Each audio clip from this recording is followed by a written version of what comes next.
आपका ममता देता है। सरलता से समझें। अच्छा, कभी केदारनाथ में, कभी मुक्तिनाथ में, कभी बद्रीनाथ में, या फिर कभी कई बड़े शहरों में कभी हम खबर सुनते हैं टीवी पर, मोबाइल में, ट्रेन पलट गया, हेलीकॉप्टर क्रैश हो गया, बस पलट गया, और उसमें बताते भी हैं 10 लोग, 20 लोग, 50 लोग मारे गए। अच्छा, आप टीवी में एक खबर सुनते हैं, टेबल पर चाय की कप रखी होती है, बिस्कुट डुबोकर खाते रहते हैं, चुस्कियों में चाय पीते रहते हैं। इस खबर को सुन करके आपको कोई पीड़ा होता है? हाँ, कोई पीड़ा नहीं होता है, कोई पीड़ा नहीं होता है। आप समय समय पर चाय की घूंट लेते रहते हो, बिस्कुट नमकीन भी खाते रहते हो, और न्यूज देखते हो। ऊपर से न्यूज में कमेंट भी करते हो, नहीं नहीं ये मरे और ज्यादा लोग होंगे, ये कम बता रहे हैं। ऐसा भी होता है। लेकिन उसी समय यदि आपके पास कोई फोन कर दे, एक फोन आए और उस फोन पर सूचना मिले कि जो ट्रेन पलटा है, जो हेलीकॉप्टर क्रॉस हुआ है, उसमें आपके चाचा का लड़का भी था, चाय पी पाओगे क्या? हा?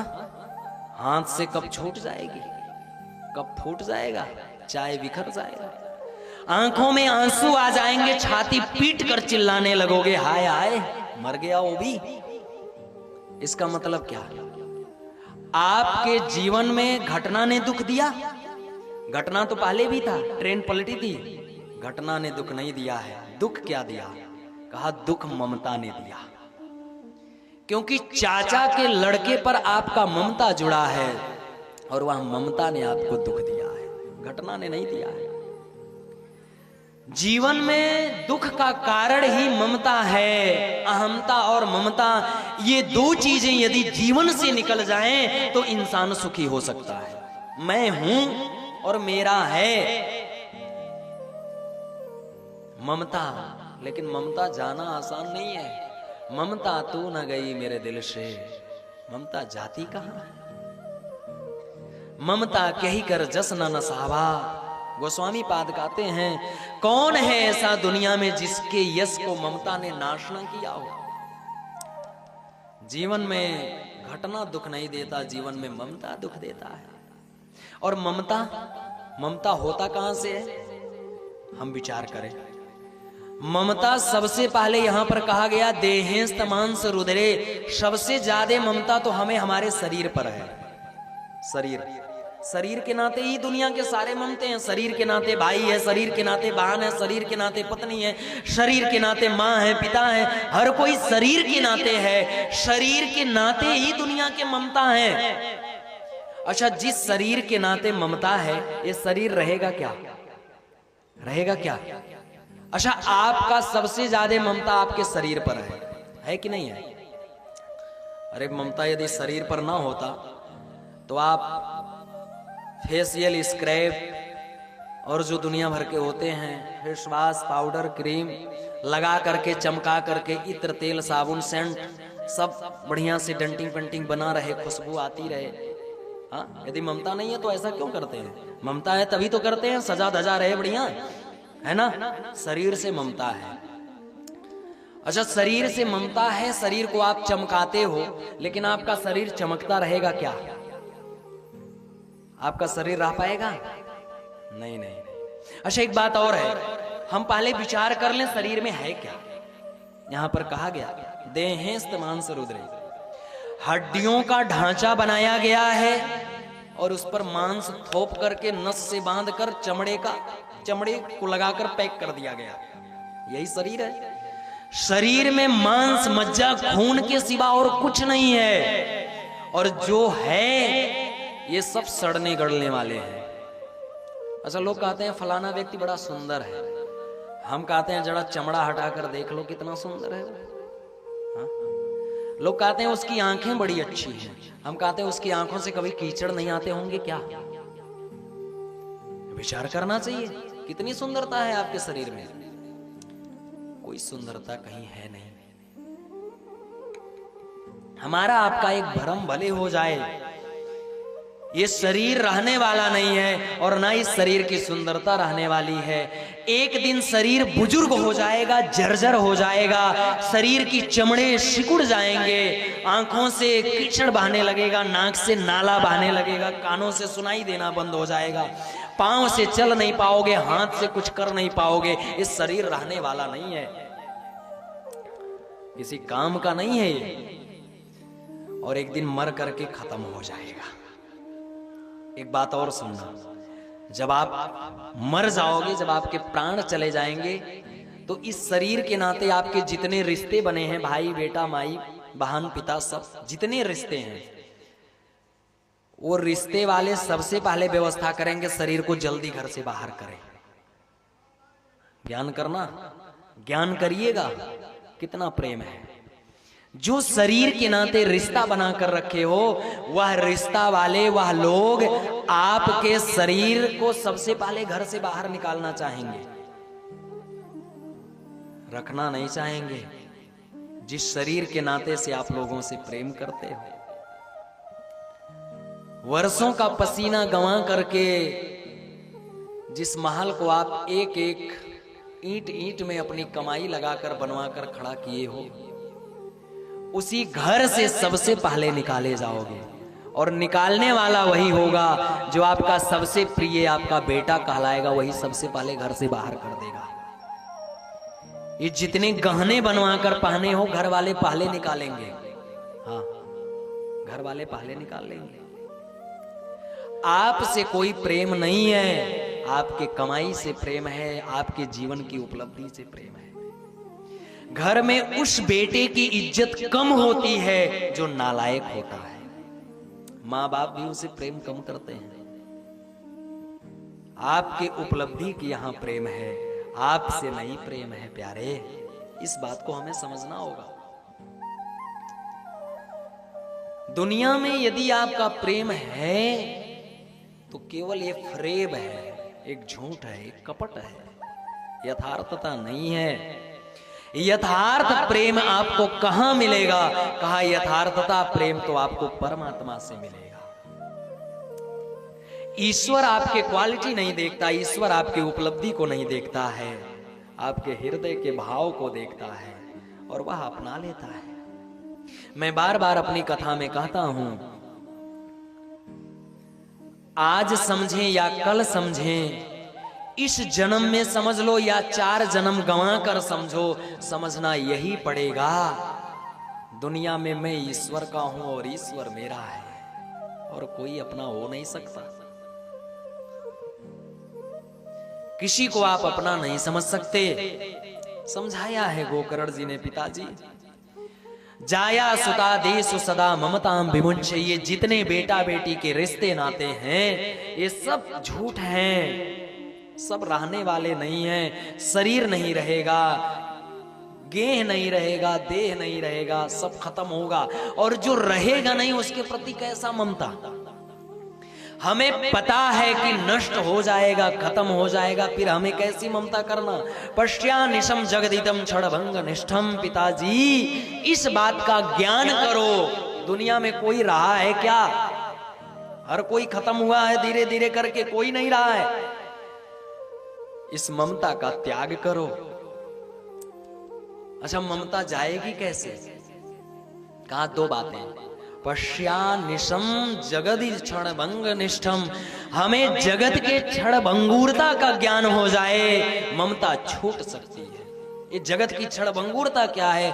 कहा बस हम यह समझ लें कि हमारा शरीर भी नष्ट होगा, हमारा घर भी नष्ट होगा, हमारे रिश्ते नाते नष्ट होंगे, कुछ रहने वाला नहीं है। इस बात का ज्ञान हो जाए, यही जगत की क्षण भंगुरता है। और जो नष्ट होगा उसके प्रति ममता कम हो जाएगी। फिर ममता नहीं रह जाएगा। खत्म होने वाली चीजों पर ममता नहीं रह जाती है।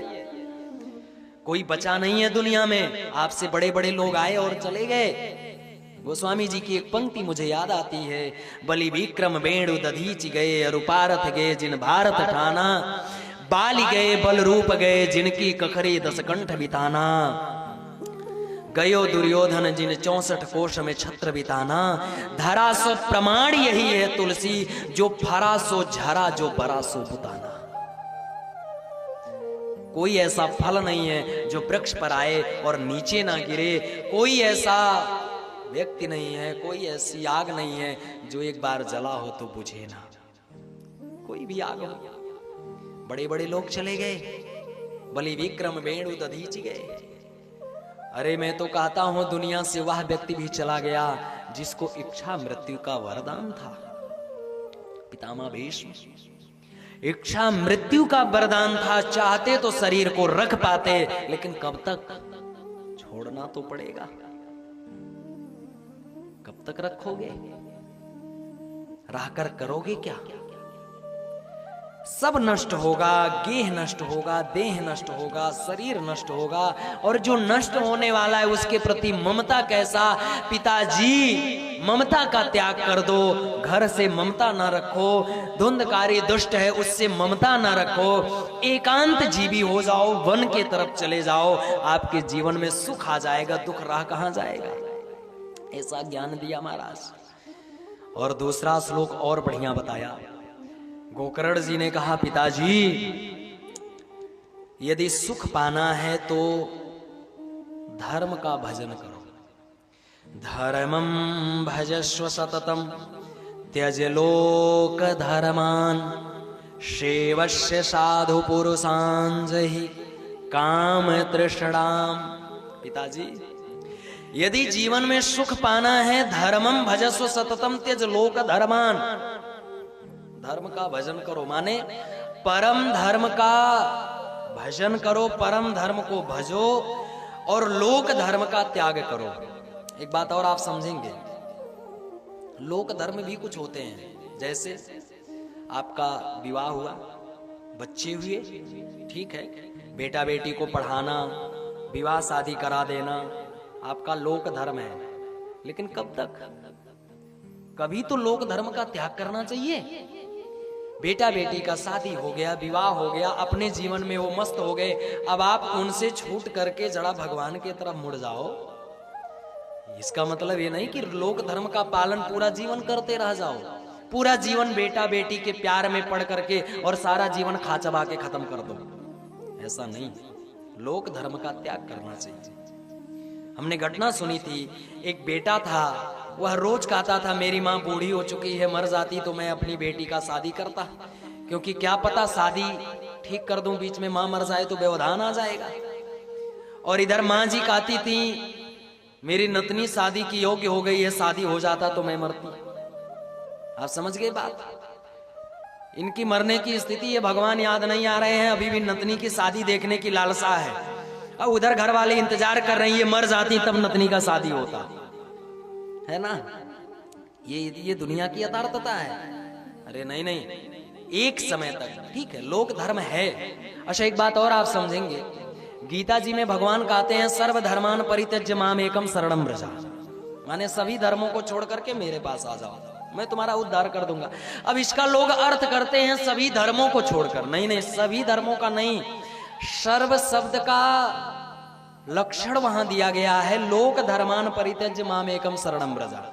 जो आपके जीवन में लोक धर्म है, बेटे बेटी का पालन पोषण करना, भरण पोषण करना, यह जो आपके जीवन का लोक धर्म है, इस धर्म का त्याग करो। और इस धर्म का त्याग करके आप भगवान के चरण में आ जाओ, भगवान के शरण में आ जाओ, आपका कल्याण कर देंगे। लोक धर्मान परित्यज्य माम एकम शरणम व्रजा। और लोक धर्म का त्याग करके परम धर्म का भजन करना चाहिए। परम धर्म क्या है? कहा परम माने परमात्मा। हम बेटे और बेटी के प्रेम को, मोह को छोड़ करके, हाँ, लोक धर्म का पालन नहीं कि हमें नहीं कह रहे तुरंत छोड़ दो, विवाह शादी करा दो, वो अपने पांव पर खड़े हो जाए, फिर उसके बाद में आप उनके प्रेम को छोड़ करके भगवान से प्रेम करके और ईश्वर का भजन करो, क्योंकि जीवन को भी संवारना है। सेवस्व साधु पुरुषान् जहि काम तृष्णा, और साधु संत पुरुषों की सेवा करें। पिताजी, गोकर्ण जी ने कहा पिताजी सात्विक साधु पुरुषों की सेवा करो। काम तृष्णाम, संतों की सेवा कभी कामना लेकर नहीं करना चाहिए। हमें कुछ मिलेगा इस कामना से सेवा करें, ऐसा नहीं है। काम तृष्णा को छोड़ करके निष्काम भाव से संतों की सेवा करें। अनन्यस्य दोष गुणा चिंतमाशु मुक्त्वा सेवा कथा रस महो नितराम पिबत्वम। और पिताजी, किसी की ना तो आलोचना करो और ना किसी की प्रशंसा करो। यदि प्रशंसा करना है तो अपने ठाकुर की प्रशंसा करो, आलोचना करना है तो अपने दुर्गुणों की आलोचना करो। हमें दोनों से बचना चाहिए। दो बातें हैं, यदि आप किसी की आलोचना करोगे तो बुरे कहे जाओगे, और प्रशंसा करोगे तो चाटुकार कहे जाओगे। समझ रहे हैं? आलोचक प्रशंसक नहीं बनना चाहिए। यदि बनना भी है तो समालोचक बने। हाँ, समालोचक की हमारे यहाँ परंपरा रही है। आचार्य श्री रामचंद्र शुक्ल जी, जो बहुत बड़े साहित्यिक थे, वो बहुत अच्छे समालोचक थे। उन्होंने कई समालोचनाएं लिखी है अध्यात्म पर और सनातन पर। समालोचना का अर्थ होता है किसी भी व्यक्ति के अच्छाई बुराई दोनों को बताना, और आलोचना का मतलब है केवल बुराई करना, और प्रशंसा का मतलब है खाली बड़ाई करना।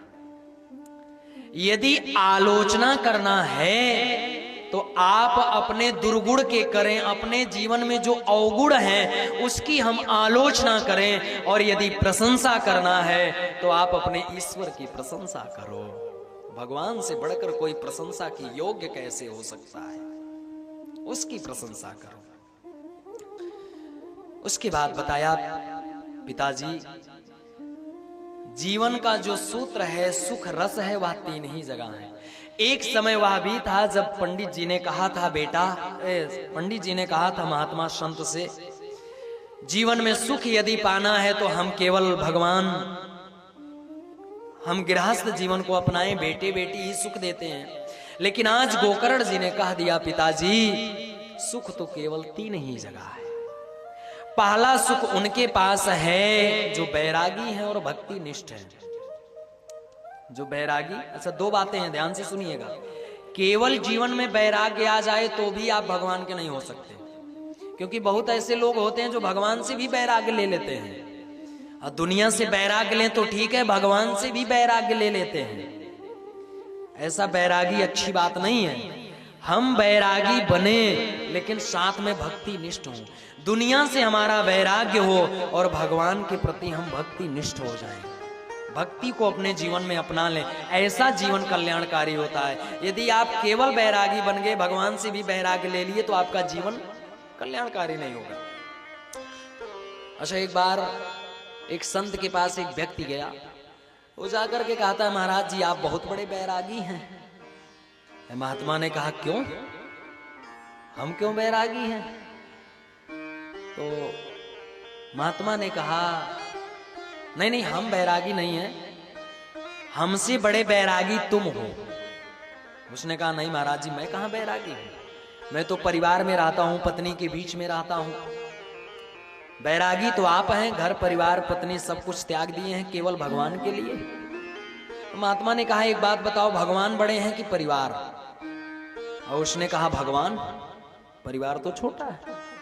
तो महात्मा ने कहा, मूर्ख, भगवान बड़े हैं, भगवान को पाने के लिए मैंने छोटे परिवार को त्याग ही कर दिया, तो मैं बैरागी कहां से हो गया? अरे हमसे बड़े बैरागी तुम हो, जो बड़े भगवान को छोड़कर छोटे परिवार को अपनाए हो। बड़े चीज का जो त्याग करे वो ज्यादा बड़ा बैरागी है, और तुम हमसे बड़े बैरागी हो। बात समझ गए? तो जीवन में बैराग्य लाना अनिवार्य नहीं है, जीवन में बैराग्य के साथ साथ भक्ति निष्ठ भी होना चाहिए। उसके बाद बताया पिताजी, दूसरा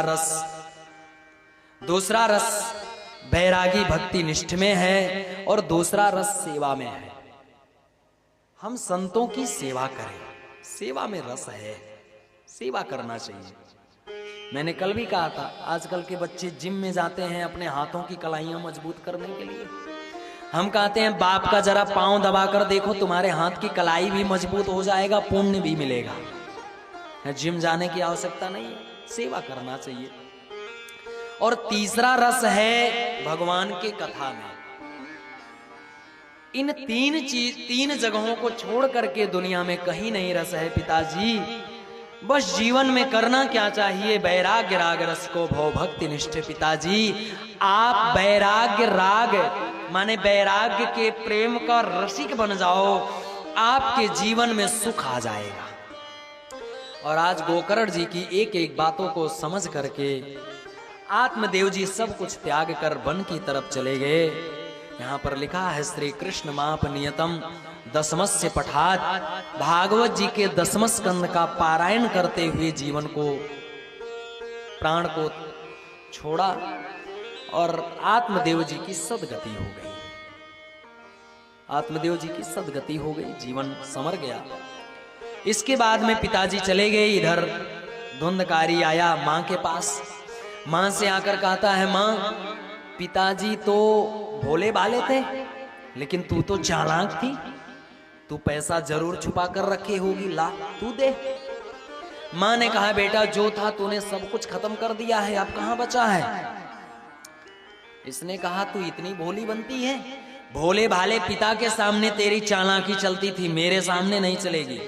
और यहां लिखा है, पितुर परियते तेन जननी ताड़िता भ्रशम, माने मां को भी पीटा, खूब मारा, मां को भी ठीक ठाक किया, हाथ से लात से जैसे भी मार पाया मार पीट करके और चला गया। मां ढूंढ कर पैसा रखना, नहीं तो आऊंगा तो फिर से यही है हालात करूंगा तुम्हारा।